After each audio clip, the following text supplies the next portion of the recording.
Gusto mo ba na babalik sa'yo agad-agad ang taong mahal mo at hindi na siya magdadalawang isip na balikan ka at mamahalin? Ito ay madaming gumagawa at talagang mabilis ang bisa nito. Ang kailangan lamang dito ay ang kanyang damit na gamit or sinuot na niya na di pa nalalabhan. Puting kandila, papel, panulat at larawan niya. Sindihan ang kandila at ilagay sa inyong harapan. At magpo-focus ka at magko-concentrate. Iisipin ang kanyang magandang bagay na pinagsasaluhan ninyo noon. Ngayon, isulat mo sa papel ang kanyang pangalan. Punuin mo ito sa kanyang pangalan. Saka mo ilagay ang kanyang larawan sa iyong harapan. At pagkatitigan mo ito ng husto, saka ipikit mo ang iyong mga mata.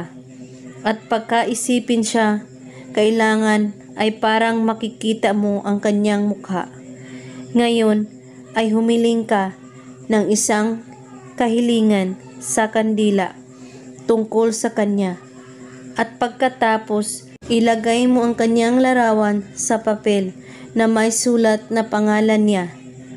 At pagkatapos, itupi ang papel na 4 na tupi. Saka mo ito ilagay sa kanyang damit. At hawakan mo ang kanyang damit at banggitin ang kanyang pangalan at ang inyong mga kahilingan. Saka ihampas ito ang damit niya sa inyong haligi ng bahay ng 3 beses.